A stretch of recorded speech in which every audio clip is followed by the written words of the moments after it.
let's get to it. The big game this weekend. We're all looking forward to it.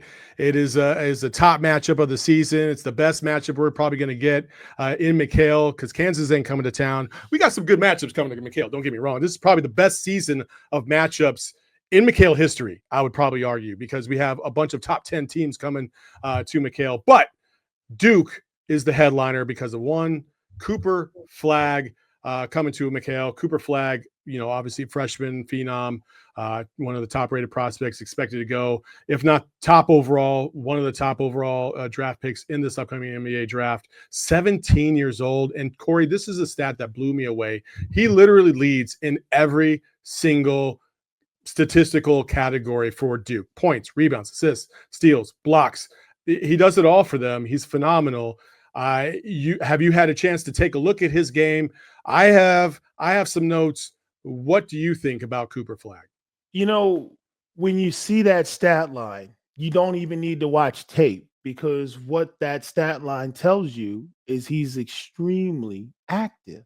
He's got the height, he's got the finesse, he's got the skill, but you don't get steals, blocks, and assists by just standing around trying to score points. He sticks his nose in there. He crashes the glass. He boxes out. He is active. We're talking about a freshman at a blue blood that's going to play 32 to 35 minutes a game. He has to, in order for Duke to even be in the game.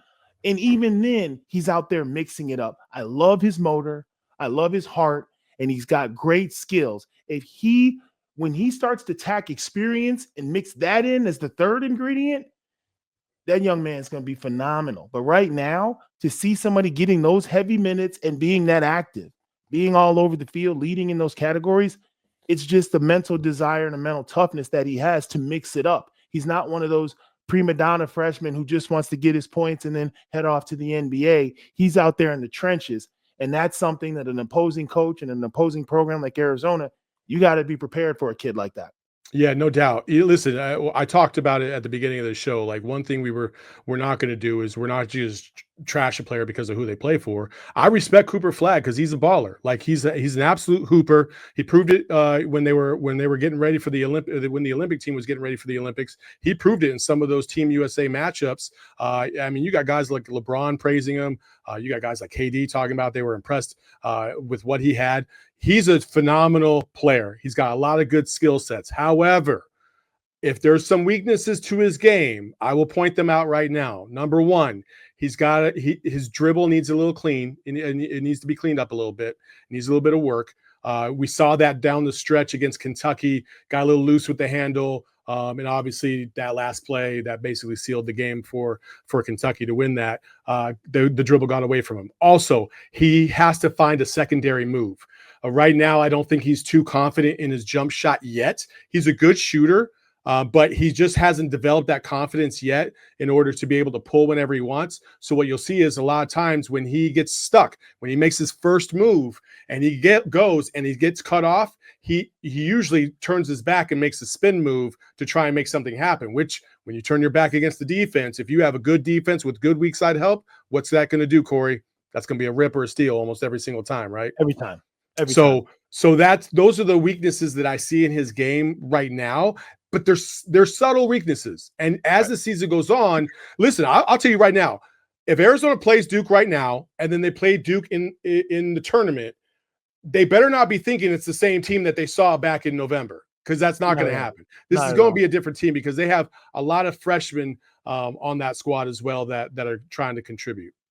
Cooper Flagg is probably the most complete freshman player I've seen in a long time.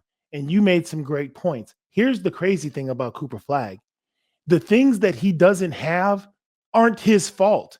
He doesn't have the experience and the intuition that comes with time. Mm-hmm. He doesn't have the great decision-making that comes with time. There are so many things that are going to make him better. To your point, when they play later on in the season, he'll be a completely different player because he'll have more experience. He's not lacking the desire or the skill. Mm-mm. He's lacking the experience, the decision-making, the instincts, all that situational stuff that makes great players next level players. So what's the hardest thing to coach? You can't coach it, really. Yeah, you can't coach that instinct. You can't coach vision. When a kid knows what's going on and doesn't have to look over at the coaching staff to help him out of a jam. He analyzes it, he sees it, he self-corrects, and he keeps playing. That's, why coaches love upperclassmen, because they're already there mentally. It's kind of like actors being in a movie and you forget and you say line, and then somebody gives you you don't have time to ask for your line during a high leverage college basketball game. If you don't understand something, you turn it over, you make a bad read, that can be the difference in the game. So the things that he needs aren't even his fault. It's nothing he can't control right now. But here's something else I want to talk about. I want to take you inside the mind of a hooper. When you're playing high school ball and you go to a school like Duke or Arizona and you're a freshman, you have this expression, you have all this stuff in your bag. He's in his bag, blah, blah. Let me explain to you what happens to your bag. You lose 85% of your bag. All that crap you was doing in high school that worked, it doesn't work when you get to college. So your crab dribble where you're backing the guy down, he's not backing down the fours at Arizona. He's not backing down Toby Friday night. He's not backing down Townsend Friday. It's not going to happen. So, like, to your point, what else do you got? And that is very psychologically stressful for all freshmen. When 85% of your bag just disappears and you got to find another way to be effective because you're the headliner, the whole program's riding on you. Every good coach in Division I basketball can frustrate a freshman for 40 minutes. It's not that hard. It happens all the time. Tommy Lloyd will do that to the freshmen of Duke. How they respond to the atmosphere, the gimmicks, the pressure, the scheme. They've got a great program. They're well coached. That first 10 minutes is going to be a rock fight. I don't think it's going to be pretty on either side. But he's going to have to go to a second, third move. He's going to have to stay locked in, not get rattled. I think he's capable of doing that. But to your point, Saul, I watched Kentucky walk them down the last 5 minutes of that game. Duke should have won that game, but they just let Kentucky make play after play after play after play. And I turned and I thought, that's just experience. Hopefully for the Wildcats, that inexperience plays big for us Friday and we get the win. But a young team, sometimes kids don't know any better and they come out and play on a whole nother level, and sometimes they struggle. But we'll see Friday for sure. Yeah, for sure. And, to everybody asking who's going to guard him, who's going to guard him, who's going to guard him, my feel on this is I would rather somebody that was athletic, strong, and had good defensive IQ. If you're going to play up on them on the perimeter, and you're going to need to help every now and then, obviously. Now, Duke has some good shooters, and we're talking about them in a second. But I would probably prefer somebody like a KJ Lewis. And before anybody sits there and, well, KJ's, he's not tall enough. Like, he can't. We just saw Kentucky have a smaller player that was physically stout enough to be able to hold up against Cooper Flagg when he tried to back him down. And most times, especially in the second half, he got the best of him. It is possible if you have a smart, intelligent basketball player. And I do believe KJ Lewis is of that ilk. And so I would have loved to seen somebody like Carter Bryant, but I don't think Carter Bryant is necessarily ready for that moment quite yet. But listen, in a pinch, I wouldn't be surprised if Carter Bryant got a minute or two on him to see how it goes. And maybe Tommy just says, hey, you know what? That was pretty good. A couple possessions. Let's let it ride out. But I don't know if I'm going to see that too much on Saturday. So I would opt for KJ Lewis, a predominant most of the time. I'm going to go a different route on this. Okay.